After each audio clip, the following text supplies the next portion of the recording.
നിങ്ങളുടെ ഇഷ്ട പരമ്പരകൾ എക്സ്ക്ലൂസീവായി സൺ നെക്സ്റ്റ് ആപ്പിലൂടെ തികച്ചും ഫ്രീ ആയി ഇപ്പോഴേ ആപ്പ് ഡൗൺലോഡ് ചെയ്യൂ.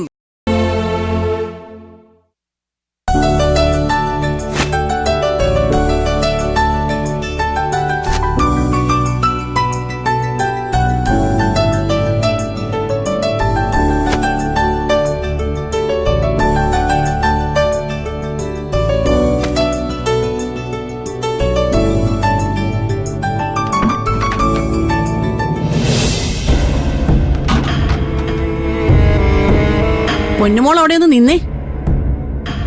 ഇന്നലെ നന്നായിട്ട് ഉറങ്ങിയല്ലേ? വീട്ടിൽ ഇത്രയും വലിയൊരു അടി നടന്നിട്ട് നീ ഒന്നും അറിയാതെ സുഖമായിട്ട് റെസ്റ്റ് എടുക്കായിരുന്നല്ലേ? അമ്മ എന്താ ആഗ്രഹിക്കുന്നത്? ഞാനും ഗുണ്ടകളുടെ കൂടെ അടികൂടി അമ്മയെ പോലെ കൈ മുറിച്ച് വന്ന് നിക്കണമെന്നാണോ? അയ്യോ എന്റെ മോളെ, ഈ കുടുംബത്തിന് വേണ്ടി ചോര ഒഴുക്കാനൊന്നും നിന്നോട് ഞാൻ പറഞ്ഞിട്ടില്ല. അതൊക്കെ അത്യാഗ്രഹമായി പോവെന്ന് എനിക്ക് നന്നായിട്ടറിയാം. പക്ഷെ സ്വന്തം കുടുംബത്തുള്ളവരെ കൊലയ്ക്ക് കൊടുക്കാതിരുന്നൂടെ? അത്രയും ഞാൻ പ്രതീക്ഷിക്കുന്നതില് തെറ്റൊന്നുമില്ലല്ലോ. അമ്മ എന്തൊക്കെയാ പറയുന്നത്? ഗുണ്ടകൾ വീട്ടിൽ കയറാനും കാരണക്കാരി ഞാനാണെന്നാണോ? എനിക്കെന്താ ഗുണ്ടകളെ പരിചയമുണ്ടോ? ഈ വീട്ടിലെ എന്ത് മോശം കാര്യം നടന്നാലും അതിന് കാരണക്കാരി ഞാനാണെന്നാണല്ലോ അമ്മ പറയുന്നത്. കഴിഞ്ഞ തവണ അമ്മയ്ക്ക് ഫുഡ് പോയ്സണിങ് അടിച്ചപ്പോഴും ഞാനായിരുന്നു ഉത്തരവാദി. ഇപ്പതാ ഇതും. ഞാൻ വെറുതെ പറയുന്നൊന്നുമല്ല.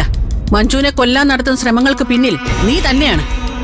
അമ്മേ, മഞ്ജു ഈ സ്റ്റേഷൻ പരിധിയിൽ ജോലി ചെയ്യുന്ന സത്യസന്ധയായ ഒരു പോലീസുകാരിയാ. ഓരോ ദിവസവും അവൾ എന്തുമാത്രം ഗുണ്ടകളെയും കള്ളന്മാരെയാ ശത്രുക്കളായി സമ്പാദിക്കുന്നതെന്ന് അമ്മയ്ക്കറിയോ? അതിലേതെങ്കിലും ഒരാളായിരിക്കും കഴിഞ്ഞ ദിവസം പകരം വീട്ടാനായി കൂട്ടുകാരെയും കൊണ്ട് വന്നത്. എത്ര വലിയ ഗുണ്ടയാണെങ്കിലും ഈ വീട്ടിൽ കയറാൻ ധൈര്യം കാണിക്കില്ല. എന്നിട്ടും അതിനുള്ള ധൈര്യം അവര് കാണിച്ചെങ്കിൽ അതിനർത്ഥം അവൻ ഇവിടെ ഇല്ലായിരുന്നു എന്ന് അവർക്ക് അറിയാമായിരുന്നു. ഗിരിയെ ഈ നാട്ടിൽ നിന്നും പറഞ്ഞയച്ചത് ശാലിനിയല്ലേ?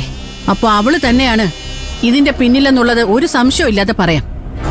പക്ഷേ ആ ഗുണ്ടകൾ ഈ വീട്ടിലേക്ക് എങ്ങനെ കയറി എന്നുള്ളതാ എന്റെ ഇവിടുത്തെ ഏറ്റവും വലിയ ചോദ്യം. ഒരു ശബ്ദം പോലും ഉണ്ടാക്കാതെ, വാതിൽ കുത്തിപ്പൊളിക്കാതെ അവരെങ്ങനെ അകത്ത് കടന്നു? ചിലപ്പോ മുന്നിലത്തെ വാതിലടയ്ക്കാൻ ആരെങ്കിലും മറന്നു കാണും. എല്ലാ ദിവസവും ഉറങ്ങുന്നതിന് മുമ്പ് വീടിന്റെ ജനലുകളും വാതിലുകളും എല്ലാം അടഞ്ഞു കിടക്കണമെന്ന് പഠിപ്പിച്ചു കൊടുത്തത് ഞാനാണ്. എന്നോട് തന്നെ നീ ഇത് പറയണം. മുന്നിലെ വാതിൽ അടഞ്ഞാണ് കിടന്നിരുന്നതെന്ന് എനിക്ക് നല്ല ഉറപ്പുണ്ട്. ഗുണ്ടകളെ സഹായിക്കാൻ വീട്ടിലുള്ള ആരോ തുറന്നു കൊടുത്തതാണ്. അത് നീയാണെന്ന് മനസ്സിലാക്കാൻ സാമാന്യ ബോധം മതി.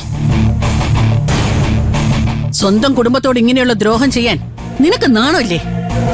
ഇല്ല, നാണമില്ല. എന്റെ ലക്ഷ്യങ്ങൾക്കെതിരെ നടക്കുന്നവര് എന്റെ കുടുംബമാണെന്ന് ഞാൻ വിശ്വസിക്കുന്നില്ല. അവരെ തീർക്കുന്നവരെ സഹായിക്കുന്നതില് ഒരു തെറ്റുണ്ടെന്ന് ഞാൻ വിശ്വസിക്കുന്നില്ല. നിനക്ക് എങ്ങനെയാണ് ഇങ്ങനെയൊക്കെ ചിന്തിക്കാൻ പറ്റുന്നത്? അമ്മ പറയാറുള്ളത് പോലെ ഞാൻ വളരെ സ്വാർത്ഥയായതുകൊണ്ടായിരിക്കും. പക്ഷെ എനിക്കതിൽ കുറ്റബോധമൊന്നുമില്ല. ഇക്കാലത്ത് സ്വന്തം കാര്യം നോക്കാത്തവര് മണ്ടന്മാരാ. എനിക്കങ്ങനെ മണ്ടത്തരം കാണിക്കാൻ ഒരു താല്പര്യവും. നീ ഒരിക്കലും നന്നാവുമെന്ന് എനിക്ക് തോന്നുന്നില്ല. നിന്നെ ഞാൻ ഇനി സംരക്ഷിക്കില്ല. നീ ചെയ്തതെല്ലാം ഞാൻ മഞ്ജുവിനെയും ഗിരിയെയും ഇപ്പൊ തന്നെ അറിയിപ്പിക്കും. അങ്ങനെ എന്തെങ്കിലും അമ്മ ചെയ്താലേ ഇത്രയും കാലം മഞ്ജുവിനെതിരെ അമ്മ ചെയ്ത എല്ലാ വൃത്തികേടുകളും ഞാനും ഗിരിയേട്ടനോട് പറയും.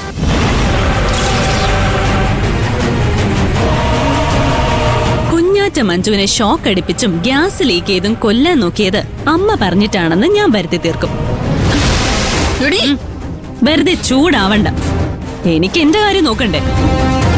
ഇത്രയും കാലം മഞ്ജുവിനെതിരെ നിന്നിട്ട് പെട്ടെന്നൊരു സുപ്രഭാതത്തില് മനമാറ്റം സംഭവിച്ച് അവളെ സംരക്ഷിക്കാൻ തീരുമാനിച്ച അമ്മയെ പിന്നെ ഞാൻ ബഹുമാനിക്കണോ? പിന്നെ ഒരു കാര്യം കൂടി, ഈ വീട്ടിലെ ഗുണ്ടകളെ അയക്കുന്നതിന് മുമ്പ് ശാലിനി എന്നെ വിളിച്ച് ഫോണില് സംസാരിച്ചിരുന്നു. എന്റെ കയ്യില് ഫോണൊന്നും ഇല്ലാത്തത് കൊണ്ട് അമ്മയുടെ നമ്പറാ ഞാൻ കൊടുത്തത്. പോലീസ് അന്വേഷിച്ച് ശാലിനിയുടെ അടുത്ത് വരെ എത്തിയ ഈ വീട്ടിൽ നിന്നും അവളെ സഹായിച്ചത് അമ്മയാണെന്നേ അവള് പറയും. നിന്റെ മനസ്സ് ചൂടാവണ്ടെന്ന് പറഞ്ഞില്ലേ? അന്വേഷണം ശാലിനി വരെ എത്താതിരുന്നാ മതി, അമ്മ സേഫ് ആവും. സ്വന്തം ചേട്ടന്റെ ചോരയോട് നിനക്ക് ഇങ്ങനെയൊക്കെ ചെയ്യാൻ എങ്ങനെ സാധിക്കുന്നു മോളെ? ഞാൻ പറഞ്ഞിട്ടില്ലേ അമ്മ, എനിക്ക് എന്റെ കാര്യം അത്രേ ഉള്ളൂ. എന്റെ വഴിക്ക് വരുന്നവരെല്ലാം എനിക്ക് ചാടിക്കടക്കാനുള്ള ഒരു കടമ്പയായിട്ട് മാത്രമേ ഞാൻ കാണുന്നുള്ളൂ.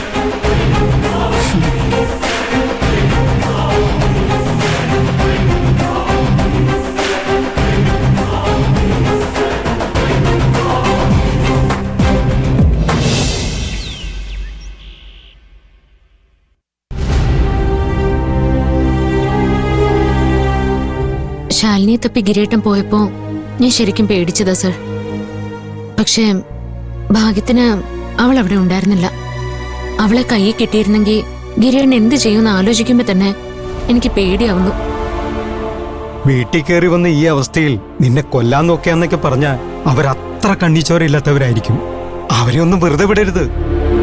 മോളൊരു പരാതി എഴുതിത്താ, ബാക്കി കാര്യങ്ങളൊക്കെ ഞങ്ങൾ നോക്കിക്കോളാം. അതിലൊരു പ്രശ്നമുണ്ട് സർ. മോളെ കൊല്ലാൻ നോക്കിയവരെ കണ്ടുപിടിക്കുന്നതില് എന്ത് പ്രശ്നം മോളുള്ളത്? ഗുണ്ടകളെ വീട്ടിൽ കയറിയത് എങ്ങനെയാണെന്ന് എനിക്ക് ഏകദേശം ഒരു ഊഹമുണ്ട്. വാതിൽ പൊളിക്കാതെ അവർക്ക് അകത്ത് കിടക്കണമെങ്കിൽ അകത്തുനിന്ന് ആരോ അവർക്ക് വാതിൽ തുറന്നു കൊടുത്തിട്ടുണ്ടാവണം. ഈശ്വരൻ, എന്റെ ഊഹം ശരിയാണെങ്കിൽ അത് സ്വപ്നയാവും. ഛേ, ഈ അവസ്ഥയില് നിന്നെ ശുശ്രൂഷിക്കേണ്ട ആളാ ഇങ്ങനെയൊക്കെ ചെയ്യുന്നത്. അവൾക്ക് ഇതിൽ പങ്കുണ്ടെങ്കിൽ നമുക്ക് അതും അന്വേഷിക്കാം. വ്യക്തമായ തെളിവുകൾ ഉണ്ടെങ്കിൽ അവളെ നമുക്ക് അറസ്റ്റ് ചെയ്യാം. അത് വേണ്ട സർ.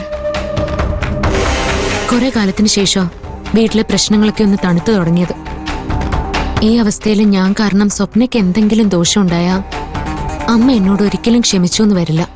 എന്ന് കരുതി ഇത്രയും വലിയൊരു തെറ്റ് ക്ഷമിക്കാൻ പറ്റുമോ? അവളെ ശാലിനിയും സഞ്ജയും ഒക്കെ കൂടി തെറ്റിദ്ധരിപ്പിച്ചിരിക്കുക സർ.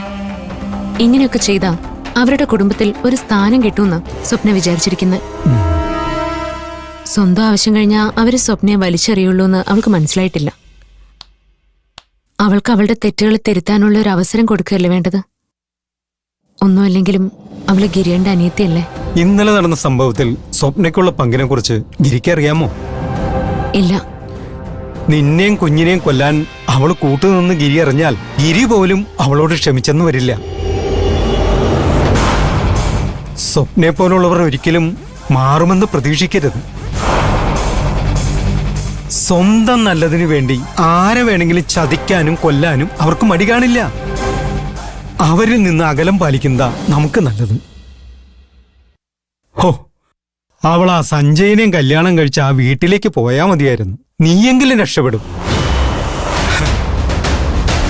ആ വീട്ടിൽ എല്ലാവരും മനസ്സിൽ വിഷമുള്ളവരായതുകൊണ്ട് സ്വപ്നയ്ക്ക് പെട്ടെന്ന് അഡ്ജസ്റ്റ് ചെയ്യാൻ പറ്റും.